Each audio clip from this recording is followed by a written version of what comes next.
Hello my students, आज पुनः मैं commerce with Vivek Awasthi channel पर आप सभी का स्वागत करता हूं। पिछले लेक्चर्स में हम लोग ऑडिटिंग पढ़ रहे थे। आज उसी क्रम को मैं आगे बढ़ाता हुआ ले चलता हूं अंकेक्षण के उद्देश्य एवं उसके लाभ। अंकेक्षण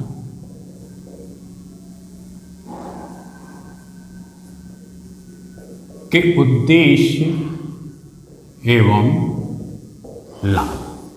राइट, देखिए ऐसा हुआ। अंकेक्षण मैंने पीछे भी बताया कि अंकेक्षण है क्या।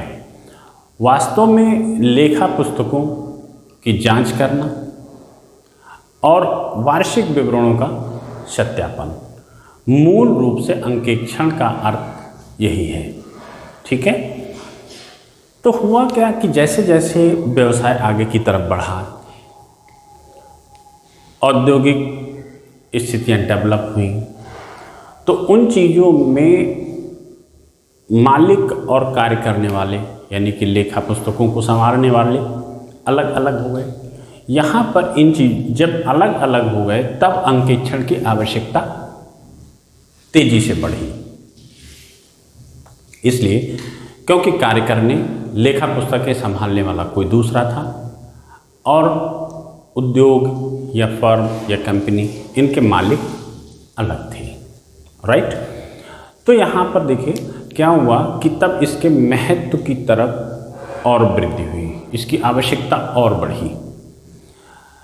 चूँकि लेखा पुस्तकों का लेखन व्यक्ति के द्वारा हो रहा था, मानव कर रहे थे, तो गलतियां करना, राइट, गलतियां करना एक मानवीय प्रवृत्ति में आता है। जब कोई कार्य करता है तो मिस्टेक भी संभव है। ओके, तो हम पहले अंकेक्षण के उद्देश्य और लाभ जानने से पहले हम ये जान लें लेखा पुस्तकों में अशुद्धियां किस प्रकार की होती हैं। ठीक है ना, तो आप आइए चलते हैं अशुद्धियां एवं गबन, है ना। देखिए अशुद्धियों में एक तो हो गया अशुद्धियां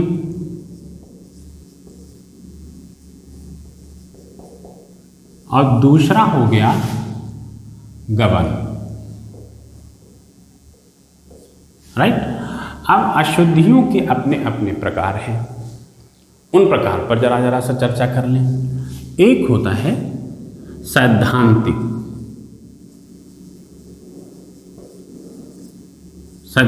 अशुद्धि, दूसरा है लिपिकीय, है ना, तीसरा आता है क्षतिपूरक। ये सामान्य रूप से 3 प्रकार की अशुद्धियां अकाउंटिंग में होती हैं, जो आप लेखा शास्त्र में भी, फाइनेंशियल अकाउंटिंग में भी ये चीज़ें पढ़ी होंगी।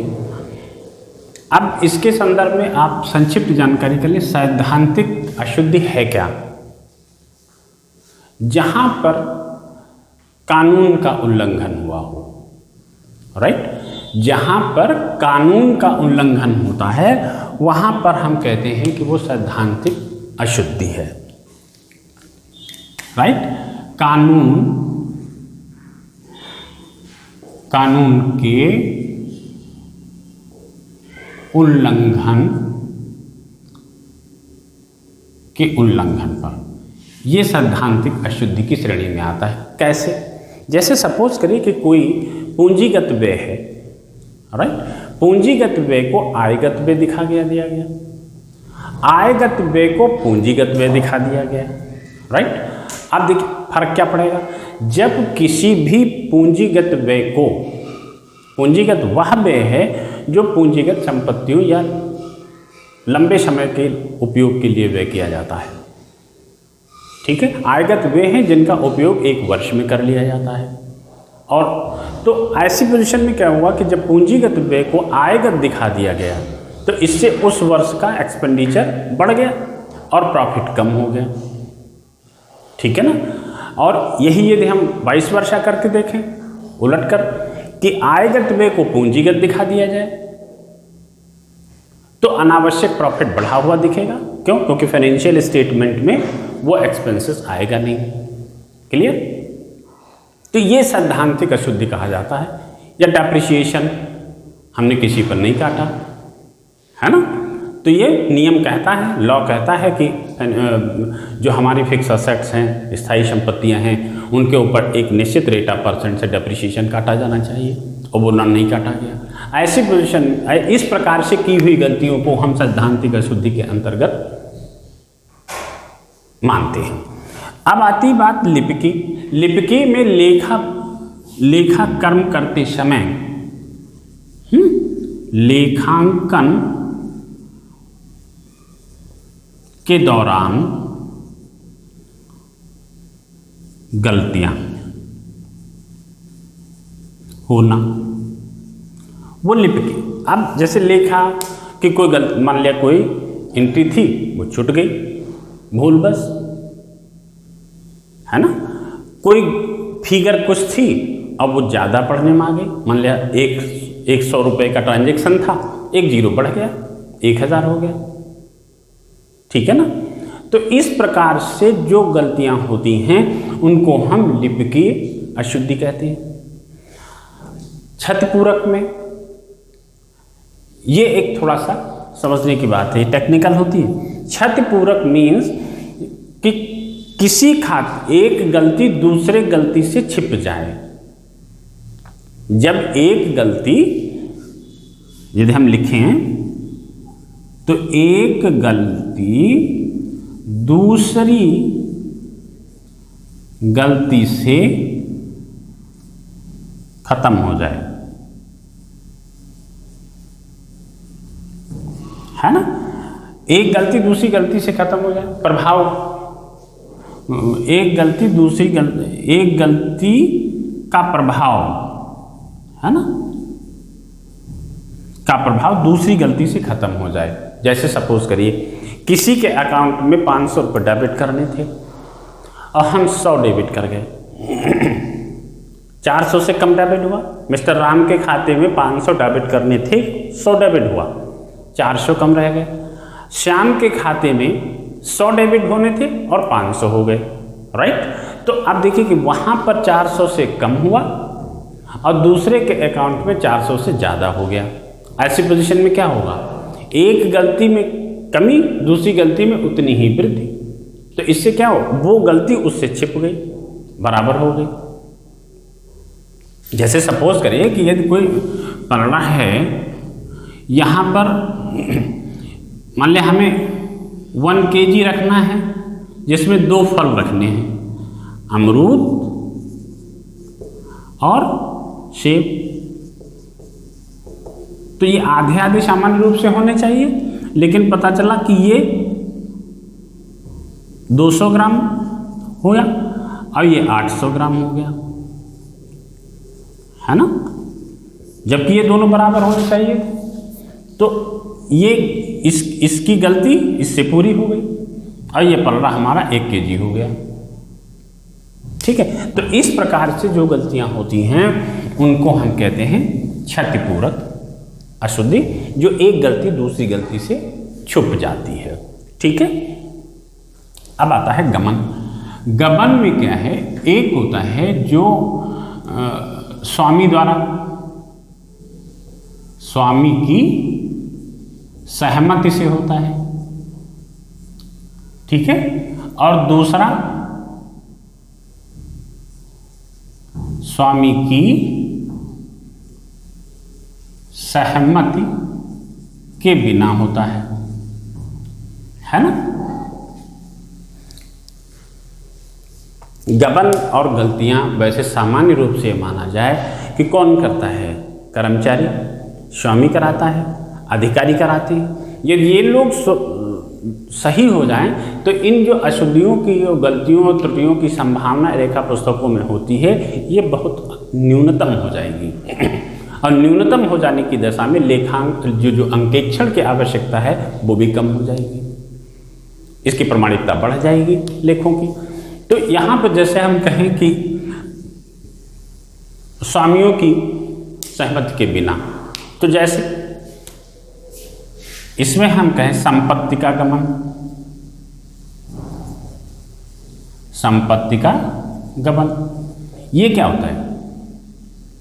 संपत्ति का गमन क्या है? जैसे संस्था की कोई असेट है और अधिकारी द्वारा उसका व्यक्तिगत प्रयोग करा जा रहा है। वास्तव में उस संस्था का उपयोग संस्था में होना चाहिए, उस संस्था की संपत्ति का उपयोग संस्था में होना चाहिए, लेकिन हुआ क्या? एक अधिकारी द्वारा उसका व्यक्तिगत प्रयोग किया जाने लगा। क्लियर? तो ये क्या है? संपत्ति का गमन है। इसी प्रकार से रोकड़ का गमन आता है ना? रोकड़ का,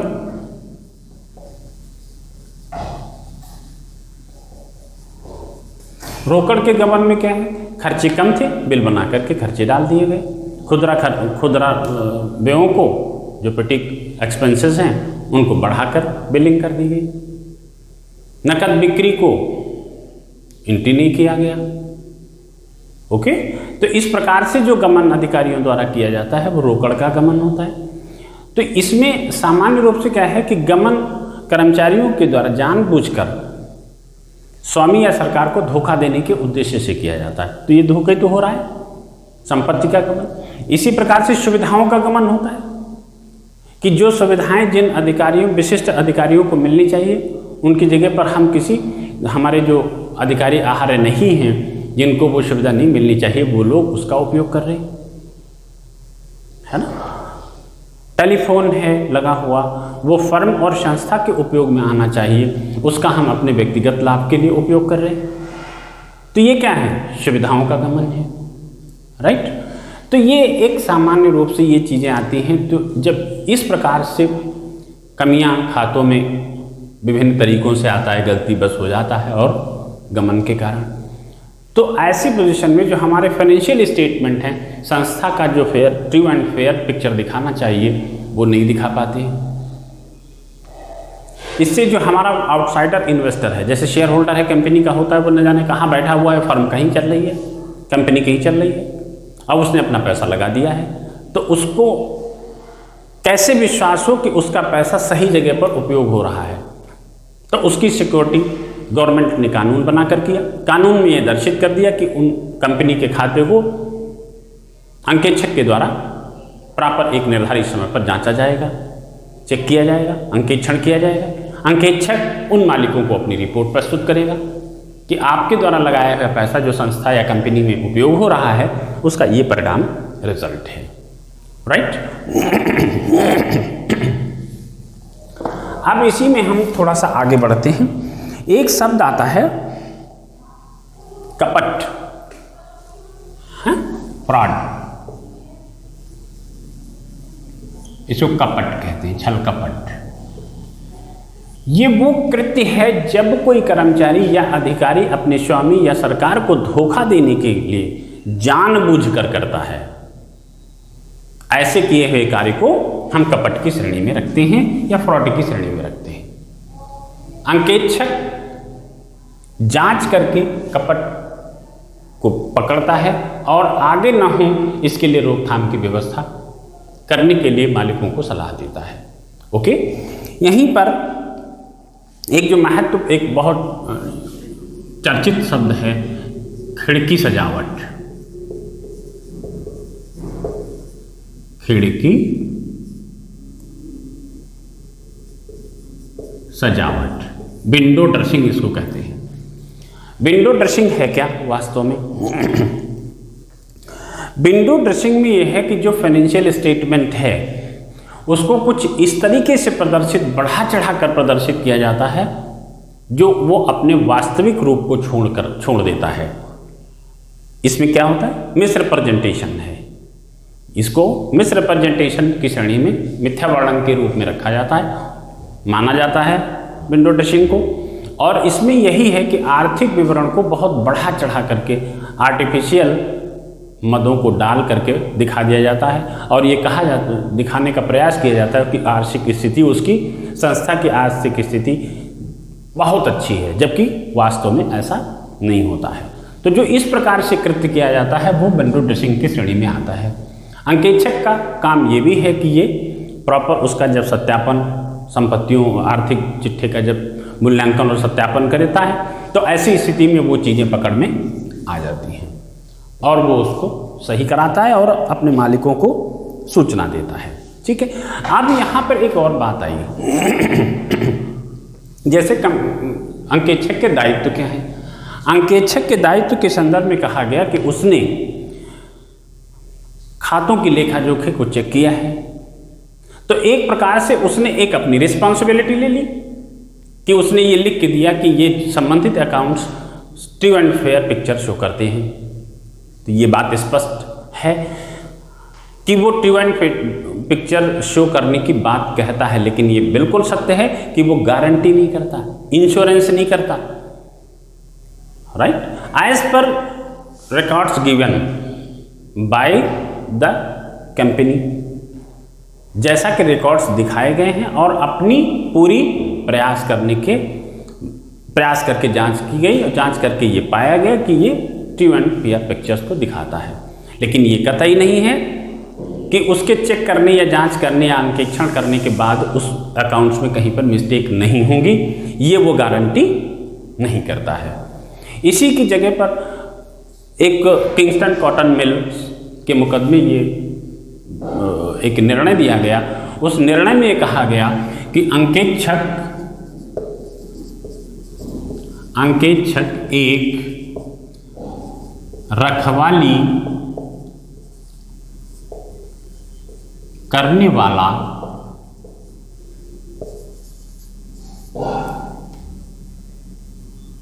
कुत्ता है, ना कि शिकारी कुत्ता।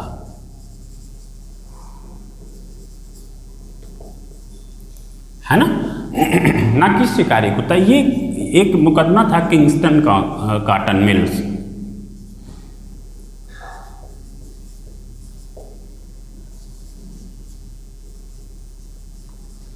कॉटन मिल्स लिमिटेड के मुकदमे में न्यायालय ने ये निर्णय दिया था कि वो वास्तव में खातों शिकारी कुत्ता नहीं है कि वो जिस जहाँ जाता है तो सिर्फ निगाह बनाता है कि नहीं सारे खाते गलत ही हैं। इस इंटेंशन के साथ अकाउंट कभी चेक नहीं किए जा सकते। यदि हम इरादा बनाकर चले कि सब कुछ गलत ही है तो ऐसी पोजीशन, ऐसा माइंड मेकअप करके यदि हम चलते हैं तो फिर लेखांकन की हम अंकेक्षण नहीं कर पाएंगे। राइट, तो ऐसी स्थिति में कहा गया कि वो शिकारी को रखवाली करने वाला कुत्ता है, यानी कि उससे एक नैतिक दबाव संस्था के एम्प्लॉयज़ पर रहता है कि हम काम गलत करेंगे तो अंकेक्षक आकर के पकड़ लेगा, हम छुपा नहीं पाएंगे। तो एक नैतिक दबाव रहता है, इससे खातों में शुद्धता की संभावना बढ़ी हुई रहती है। लेकिन वो कहिए कि जाएगा बिल्कुल पकड़ लेगा और एम्प्लॉयज़ को सजा दिलवा देगा, तो ऐसा नहीं है, ऐसा उसकी जिम्मेदारी नहीं है। हाँ, वो रिस्पॉन्सिबल कब होता है? ऐसी पोजीशन की जब उसने कोई अकाउंट्स चेक किए और जिसकी जांच जिस तरीके से की जानी चाहिए थी, संभावित प्रोसेस था, यदि अंकेक्षक के द्वारा वो संभावित प्रोसेस फॉलो नहीं किया गया है और गलती छूट जाती है, तो ऐसी पोजीशन में हुए नुकसान, मालिक को हुए नुकसान के संदर्भ में अंकेक्षक पर दावा किया जा सकता है और वो रिस्पॉन्सिबल ठहराया जा सकता है कि उसने आवश्यक स्टेप नहीं लिए। यदि उसने लिए होते तो शायद ये मिस्टेक वहीं पर पकड़ ली गई होती और इस प्रकार का नुकसान मालिक को भविष्य में नहीं हुआ होता। राइट, लेकिन यदि उसने ऐसा सब कुछ किया भी है लेकिन फिर भी गलती छूट जाती है, उसने जितने संभावित और आवश्यक स्टेप्स थे वो ले करके उसने पूरी तरीके से अंकेक्षण कार्य संपन्न किया है, लेकिन गलती तब भी छूट गई है, तो वो ऐसा नहीं है उसके ऊपर रिस्पॉन्सिबिलिटी थोपी जाए। उसी संदर्भ में लॉ ने कहा, न्यायालय ने कहा कि वो रखवाली करने वाला कुत्ता है, ना कि ब्लड हाउंड। शिकारी कुत्ता नहीं है कि जाएगा तो तुरंत एक दूसरे को पकड़ लेगा, नो, उसका एक नैतिक दबाव संस्था के ऊपर रहता है। ठीक है ना। जरा सा आगे बढ़ते हैं। ये नोट्स आप सुन लीजिए मेरी बात को। ये नोट्स आपको टेलीग्राम चैनल के ऊपर कॉमर्स विद बीवी अवस्थी के टेलीग्राम चैनल्स के ऊपर PDF मिल जाएगी, आप उससे डाउनलोड कर लीजिए। इससे आपको क्या है कि बहुत सारे ऑब्जेक्टिव क्वेश्चंस के एक क्वेश्चंस के अंदर, एक स्टेटमेंट के अंदर आपको 3-3, 4-4 क्वेश्चंस के जवाब मिल जाएंगे। और मुझे विश्वास है कि यदि इस चैप्टर विशेष से कोई क्वेश्चंस आप उठता है तो आपका छूटना नहीं चाहिए। ठीक है, इस प्रकार से PDF नोट्स भी आपको उपलब्ध हो जाएंगे। मेरी बात सुन करके PDF नोट्स को आप स्टडी करेंगे तो मेरे ख्याल से 1-2 बार पढ़ने के बाद वो टॉपिक अपने आप एक्सप्लेन हो जाएगा, आपको डाइजेस्ट हो जाएगा। राइट, अब हम बात करते हैं उद्देश्य।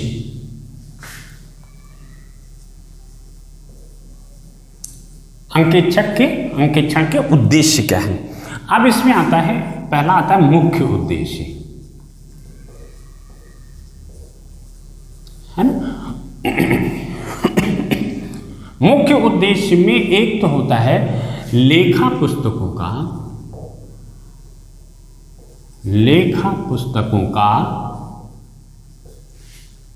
जांचना। दूसरा होता है वार्षिक विवरण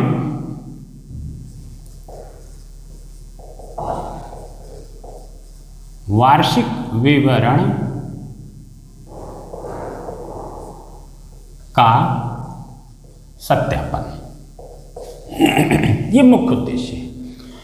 लेखा पुस्तकों का जांचने से आशय क्या होता है कि जो भी लेखा अकाउंट में एंट्री की गई हैं उन एंट्री के पीछे कोई न कोई एविडेंस होगा। तो अंकेक्षक की जिम्मेदारी है कि उस एविडेंस को देखे और लेखा की हुई एंट्री की नियम के आधार पर बनाया गया है या नहीं ये देखे। और दूसरी चीज ये है कि उसके साथ जो एविडेंस है वो एविडेंस को ये भी देखे कि वो एक्सपेंस या ट्रांजैक्शन संस्था से संबंधित है भी या नहीं। जब वो संस्था से संबंधित होने पर विश्वास कर लेता है तब वो ये देखता है कि जो पुस्तक में लेखा किया गया है, एंट्री की गई है, वो एंट्री नियमबद्ध तरीके से की गई है। ठीक है, तो ये कहलाता है लेखा पुस्तकों की जांच करना। वार्षिक विवरण में आता है लाभ हानि खाता, profit and loss account, balance sheet. तो अब अकाउंटेंट यानी कि ऑडिटर उस वार्षिक लेखा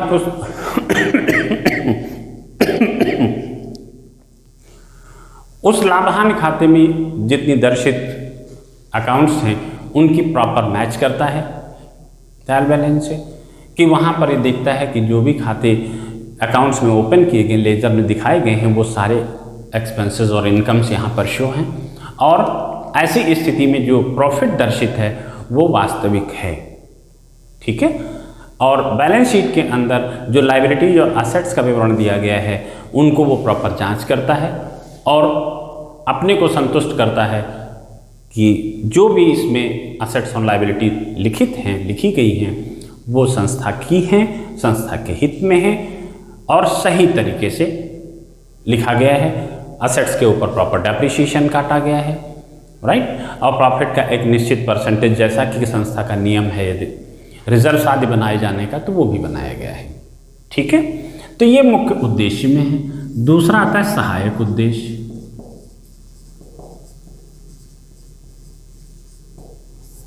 सहायक उद्देश्य में बहुत सारे आ जाते हैं, जैसे अशुद्धियों का खोजना, है ना, अशुद्धियों का खोजना व रोकना, है ना, मतलब खोजना, अशुद्धियों का खोजना व रोकना, मतलब खोजना भी उसकी जिम्मेदारी है, सहायक उद्देश्य है कि जब वो लेखा पुस्तकों की जांच कर रहा है तो ये देखे कहीं अशुद्धियां, गलत नियमों का उल्लेख करते हुए कहीं लेखांकन तो नहीं किया गया, सही खाते में पोस्टिंग हुई, सही बैलेंसिंग निकाली गई, तो वो, और यदि नहीं तो वो कैसे रोका जा सकता है, इसके संदर्भ में वो स्वामी को एडवाइस कर सकता है, राइट। दूसरा होता है छल कपट को खोजना,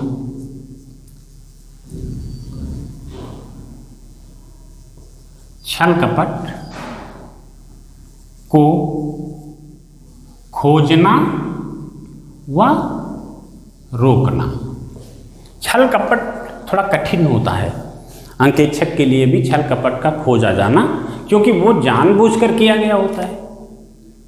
अधिकारी, कर्मचारी, मालिक के द्वारा लेखा पुस्तकों में छल कपट की जो ट्रांजैक्शन किए जाते हैं, कपटपूर्ण ट्रांजैक्शन होते हैं, वो जानबूझकर किए जाते हैं।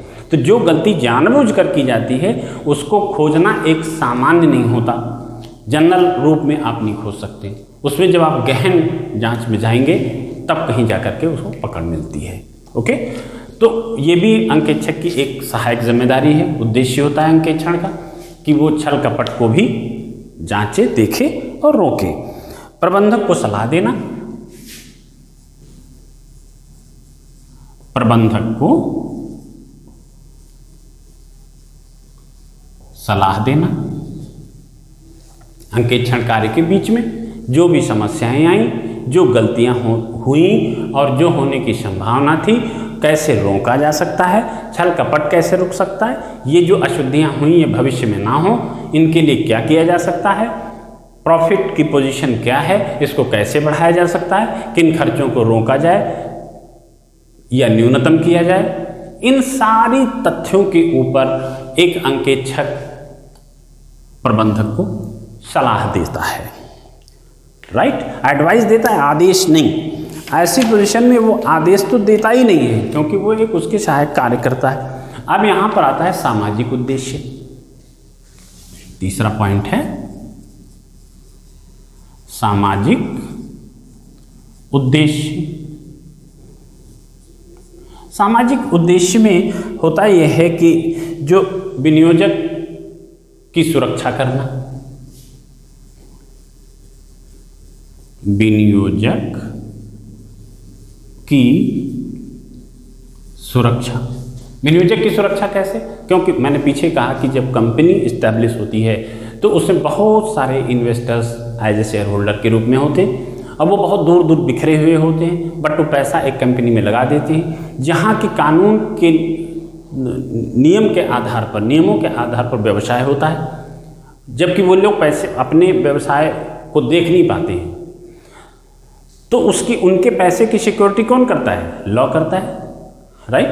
तो लॉ ने ही कहा कि ऐसी संस्थाओं का अंकेक्षण कंपलसरी है, ऑडिट होना कंपलसरी है।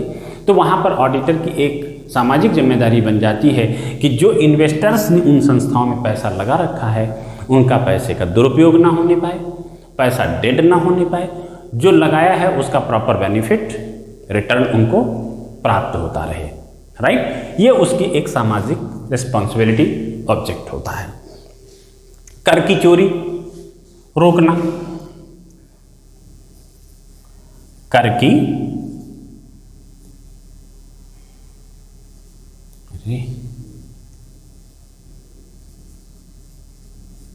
की चोरी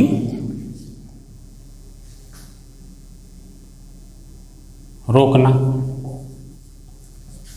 अब यहां पर देखिए कर की चोरी क्या, जैसे पीछे मैंने कहा कि छल कपट क्या होता है, गबन क्या होता है, दो तरीके से होता है, एक स्वामी की सहमति से, एक स्वामी की असहमति से। तो स्वामी की सहमति से प्रॉफिट को रोकने पर सहमत हो सकती है ना, कि स्टॉक के वैल्यूएशन को कम कर दो, इससे क्या होगा, ग्रॉस प्रॉफिट और नेट प्रॉफिट कम हो जाएगा, और जब नेट प्रॉफिट कम हो जाएगा तो उसके ऊपर चुकाया जाने वाला टैक्स गवर्नमेंट को कम मिलेगा। अनावश्यक डेप्रिसिएशन बढ़ी हुई वैल्यूज में लगा दीजिए, लगाना चाहिए नियमबद्ध तरीके से 15%, हमने 25% चार्ज कर रखा है, ठीक है। गलत तरीके से हमने खर्चे दिखा दिए जो वास्तव में नहीं हुए हैं, उन खर्चों की बिलिंग कर दी गई है। इससे क्या हुआ, प्रॉफिट न्यूनतम पर आ गया, नीचे आ गया। जब प्रॉफिट नीचे आ गया तो गवर्नमेंट को चुकाया जाने वाला प्रॉफिट पर टैक्स भी कम हो जाएगा, ठीक है। लेकिन जब अंकेक्षक कार्य कर रहा होता है, जांच कर रहा होता है, तो वो इन चीज़ों को ध्यान रखता है कि जब अकाउंटिंग सही हो जाएगी, उचित हो जाएगी, हर खाते को प्रॉपर तरीके से वो जांच लेगा, तो प्रॉफिट सही दृश्य दिखाएगा। जब सही दृश्य दिखाएगा तो उचित लाभ पर गवर्नमेंट को टैक्स प्राप्त होगा। राइट। पूंजी के क्षरण से सुरक्षा, पूंजी के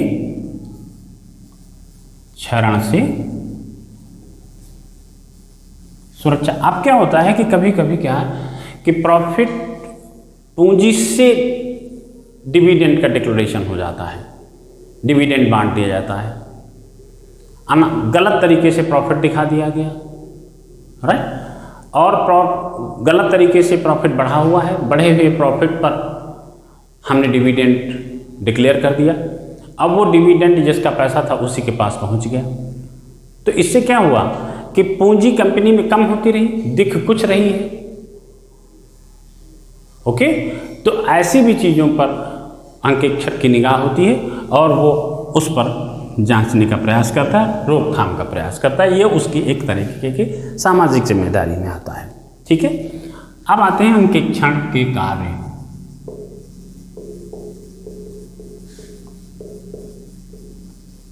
अंकेक्षण के कार्य क्या हैं? बहुत सिंपल है कि लेखांकन व आंतरिक पद्धति की जांच करना। लेखांकन व आंतरिक नियंत्रण पद्धति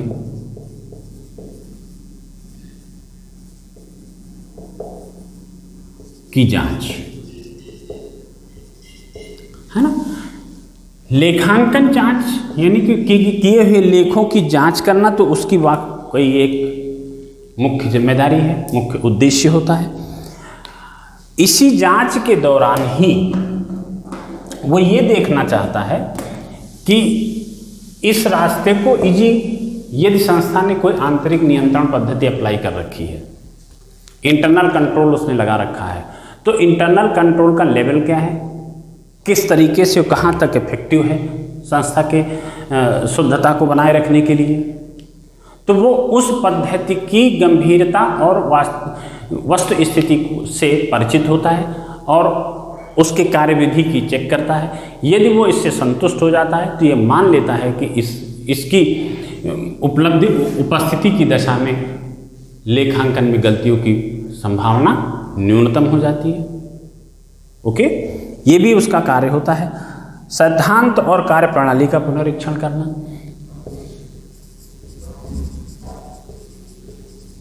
व कार्य प्रणाली का पुनरीक्षण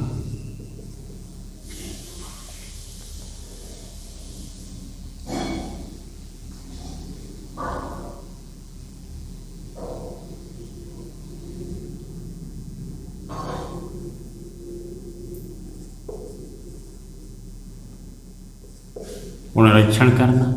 यहां पर देखिए सिद्धांत, अकाउंटिंग प्रिंसिपल्स का क्या प्रॉपर उपयोग हो रहा है, अकाउंटिंग सिद्धांतों का सही तरीके से उपयोग हो रहा है, ये अंकेक्षण कार्य की श्रेणी में आता है। वो चेक करता है उसको, साथ साथ में कार्य प्रणाली क्या है, क्या आंतरिक जांच पद्धति अप्लाइड है या नहीं, इंटरनल चेक लागू है या नहीं लागू है, कार्य कैसे किया जा रहा है। तो इस पूरी प्रोसेस को वो उसका चेक करने का कार्य की श्रेणी में आता है। संदेह होने पर किसी भी गहन जांच करना, है ना। संदेह होने पर गहन जांच करना, किसी खाता में, किसी अकाउंट पर यदि उसको शंका हो गई कि इसमें जो ट्रांजैक्शन दिखाए गए हैं, जो लेन देन दर्शित हैं, इसमें कुछ न कुछ गलती की संभावना दिख रही है, तब वो व्यक्ति यानी कि अंकेक्षक उस खाते की एक गहन जांच करता है और संतुष्ट हो लेता है कि वास्तव में क्या गलती है भी या नहीं। ये अंकेक्षण कार्य के अंतर्गत आता। आयगत व्ययगत का अंतर करना, आयगत व पूंजीगत व्ययों में अंतर करना, है ना। पूंजीगत और आयगत व्यय, मैंने अभी कहा कि यदि आयगत के व्यय को पूंजीगत दिखा दिया जाएगा तो संस्था का प्रॉफिट बढ़ा हुआ दिखाई देगा, राइट। और यदि पूंजीगत व्यय को आयगत दिखा दिया जाएगा तो अनावश्यक प्रॉफिट घट जाएगा, गिर जाएगा। ठीक है। तो ये कार्य की श्रेणी में वो देखता है कि जो खर्चे हुए हैं उसमें आयगत और पूंजीगत का क्या अंतर रखा गया है। जो पूंजीगत है वो पूंजीगत खर्चे के रूप में दिखाए गए हैं और आयगत व्ययों को आयगत के रूप में दिखाया गया है। इस चीज को भी वो पूरी तरीके से जांच करता है। संपत्तियों और दायित्वों का मूल्यांकन और सत्यापन करता है। संपत्तियों एवं दायित्वों का मूल्यांकन व सत्यापन करता है।